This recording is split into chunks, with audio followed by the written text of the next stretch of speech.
be realistic. Of course, not everything's gonna be one label and one tag. You can be multiple things. Go to Miseducation of Lauryn Hill, hip hop, R&B. Why not? Why can't it be both?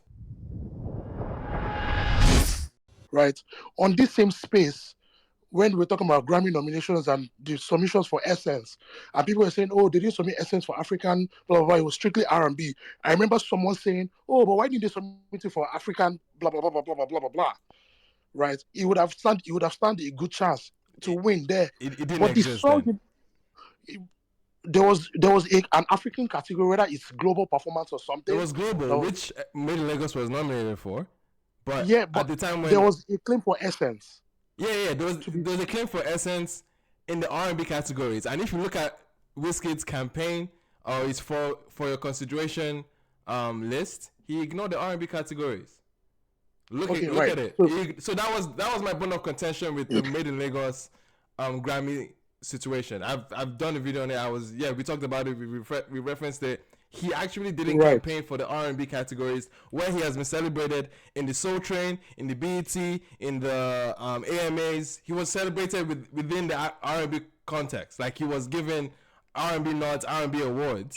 But when it came to the Grammy, he didn't campaign for the traditional or even contemporary, which I feel is a lot better, contemporary R&B, because he wasn't necessarily making traditional R&B, but he was making something contemporary with the R&B space, and he was welcomed, he was celebrated, Made in Lagos, Essence, chop all the R&B like looks. Okay, it got the R&B looks that it needed on the charts, on the awards. It was considered an R&B song in a lot of fraction, and I think that's what's frustrating me with this particular rant that he's going on, because it feels restricted when in actual fact he hasn't been restricted. Wait, but so also now, right? But do you we understand also what I'm have saying, to look right? at. I get what you're saying, but I'm trying to also make a point that we also have to look at from the artist point of view on a business standpoint. Right. If we say Afrobeat, and we lump all of them together, what happens when they get to festivals and they say, "Oh, we have only one Afrobeat spot," and then they ignore a Burna Boy and pick a CK? They make different sounds entirely. Okay, the Right? scenario you Or they just say made. we have exactly. Or they I say don't we have know. 2 Afrobeat slots, right? And they pick Thames, and they ignore Tiwa Savage, or they ignore Sheyi Vibes, or they pick a Sheyi Vibe and ignore a Thames. I'm sure, because they have trust just me, one. I'm sure they're not going to be going off of their sound when they're making those decisions. They're going to go about how much this artist are charging and how much you actually going to bring. Now even if we say them. how much they are charging, right? How much they're charging and how much can they Wiz bring in to this recent festival? times. And what's their Burna Boy pool? and What's their Wiz social in currency recent at this times. point? There'll be Right. lots of factors beyond just their genre I that they tag their songs. I agree. But like a Burna Boy and a Wiz in recent times make different kind of music. Yes. I'm putting people that are side by side that we might say, oh, might chart something similar. So even if it's the price point, whatnot, these are people that are similar, right? They make different kinds of music. Of course. Like Simi's manager, after the Wizkid's rant, she specifically even like made a tweet about it, saying like, oh, the issues of, oh, we have just one slot, right? These are 3 people in the same price point, but make different kind of music, right? That's one on the business side. 2, whether we like it or not, it's still the white man that is giving them bag. So the white man's interpretation also matters. Does the white man know that Afrobeat is just an umbrella term? Between the white man in Sunny office I in would London, hope that any white man that is researching Afrobeats will look at the literature on Afrobeats, look at what's in the text describing Afrobeats, and will understand it in blatant terms that it's an umbrella term.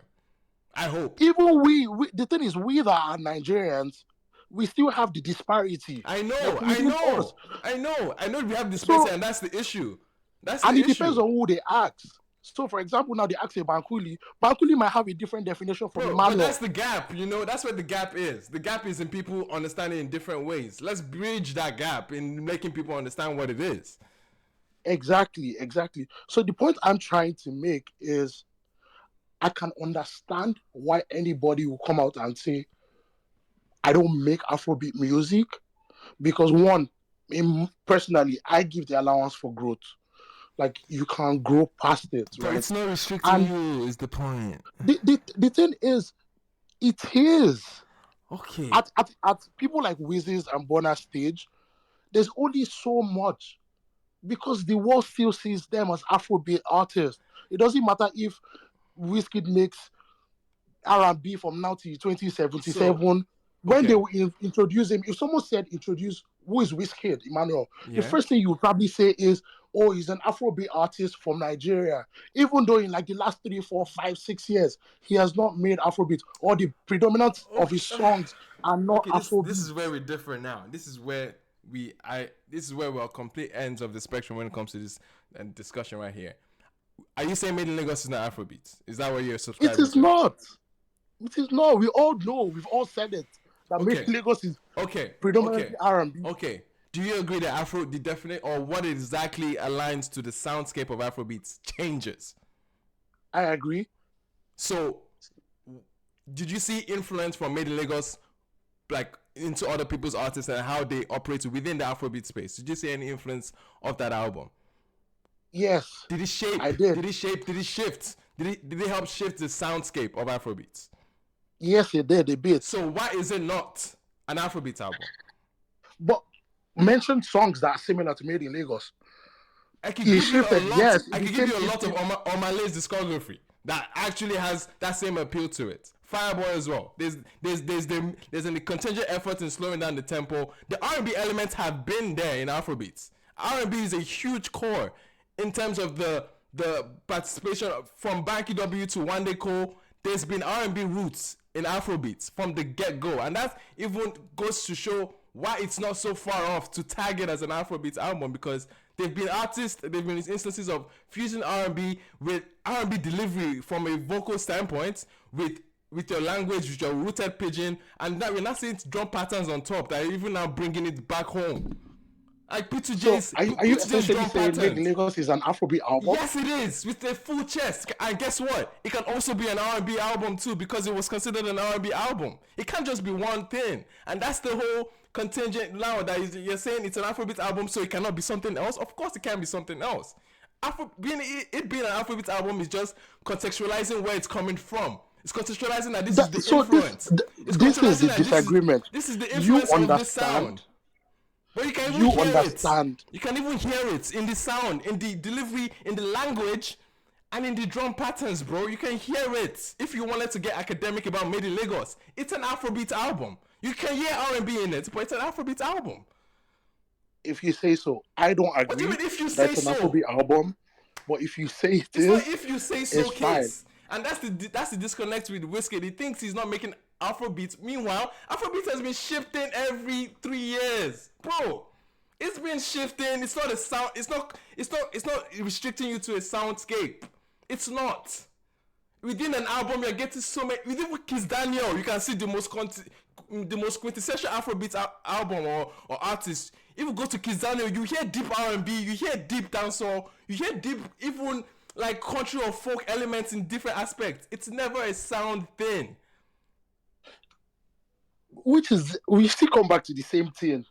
The artists don't understand it is not a sound thing. To them, it is Okay, a so sound thing. we're having this We conversation. We're not artists. Can we agree? Can we exactly. both agree? Can we both I agree on agree. what it is now? Since we've decided we're not artists. But can you then see how saying Made in Lagos is not Afrobeat is crazy? You don't see that. I don't say it. Unfortunately, I don't. Anyway, we don't spend too much on this Made in Lagos point, but it's crazy to not see it as an Afrobeat album. It's crazy. It's absolutely like wild to not see it as an Afrobeat album. That's so funny to me. That's hilarious. Anyway, Bolaji, please, I guess help us finish your point, and then we can get to others. Essentially, my point is the disparity in the definition of Afrobeat alone brings it all for conversation, and that we all need to understand that there's room for growth. Like, because they named it Afrobeat doesn't mean at a point in time it would never be outgrown, and there would never be a need for a change of name, or a need for a rebrand, or a need for a redefinition. It's not cast in stone. The same way some set of people came together and said, oh, let's call it Afrobeat, and everybody went with it. But the It's the growth same that way you're that saying it's not allowing you grow, you're still growing. At the end of the day, you're still growing. With this Afrobeat for the tag, you're still growing. For the upcoming guys, they are. The guys at the top, they don't. They have Even picked. Wiz, bro. You think Wiz will have won a freaking R&B award in America without Afrobeats being the selling points for it? Come on, let's be realistic. Every promo run, he never denounced it. He never denounced Afrobeats attached to the album. There's so many tags you can attach to an album. It's an album. It has 10, 15 tracks. Of course, not everything is going to sound the same. Let's be realistic. Of course, not everything is going to be one label and one tag. You can be multiple things. Go to Miseducation of Lauryn Hill. Hip-hop, R&B. Why not? Why can't it be both? Why does it have to be one thing? Why? Why are we saying it as if it has to be one thing? Like, there can never be a world where it can be both. Where it can be R&B, where it can be Afrobeats. Like, we can embrace those two tags to it. And it makes sense. From a cultural standpoint, from a sonic standpoint, it makes sense that that's the tag attached to this album. It makes perfect sense. There's no reason to see it as something not an Afrobeats album. That's crazy. That's crazy to me. Like, it's telling to see anyone that will look at that album and say it's not Afrobeats. Like, it's a bold-faced lie. It's a bold-faced lie. If you say so. I'm done with my point. Bro, sorry, man. I'm like, bro, it's just wild. I'm still processing it. How it's, anyway, from coming from the artist himself. Hey, anyway. Where are we? Sorry, guys. I don't know why I silenced everyone in the room, but like, it's, bro, that's the case, man. Like, there's no world where it's not an Afrobeat album.